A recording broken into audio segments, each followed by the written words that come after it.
भीड़ थी, चमचमाती रोशनी थी। बहुत ऊंचा कहीं बज रहा शोर की मुंडेर पर खड़ा हुआ शायद गीत था।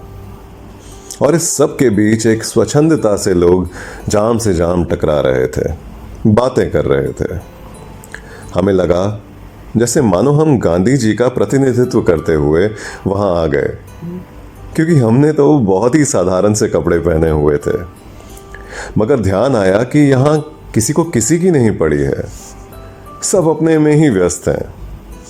तो हम भी अपनी एक ड्रिंक को लेकर चुपचाप से जाकर एक मेज पर बैठकर अपने गिलास में तकने लगे।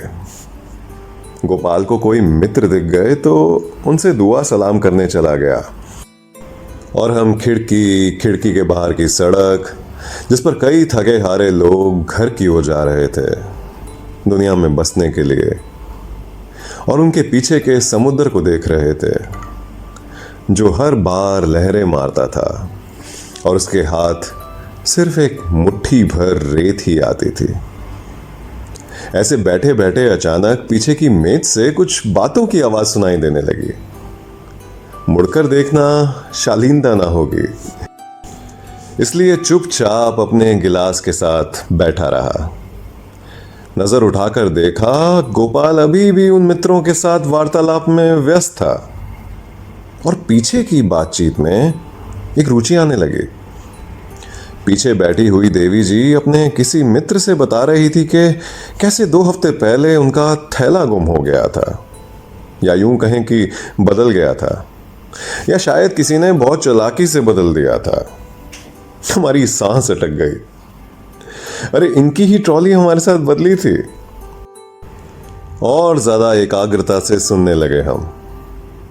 वो अपने मित्र को बता रही थी कि उनको इतनी मुश्किल से लिपस्टिक का वो शेड मिला था जिसे वो कब से अपनी माँ के लिए तलाश रही थी, और वो इत्र भी था जो उनकी नानी अक्सर लगाया करती थी, इसलिए माँ ने मंगवाया था। और कैसे पता नहीं कौन और क्यों बदल कर चला गया, और उनको कितनी परेशानी हुई। उसके बाद उन्हें मालूम कितनी और सुपरमार्केट में जाकर खोजना पड़ा, लेकिन वो लिपस्टिक का शेड नहीं मिला। और कुछ गैर जरूरी सामान मिला जिसकी उन्हें बिल्कुल आवश्यकता नहीं थी, और वैसे भी लड़कों के सामान का वो क्या करती, और कौन बदतमीज लड़का रहा होगा, वगैरह वगैरह वगैरह। अब हमसे बिल्कुल ना रहा गया,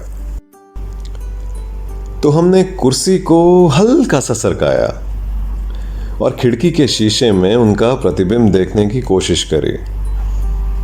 वो किसी भी तरह से कमला जैसी नहीं थी। उनके बाल छोटे कटे हुए थे। उनके होठों पर शायद एक बहुत ही गहरे लाल रंग की लिपस्टिक लगी थी जो शीशे में भी नजर आ रही थी।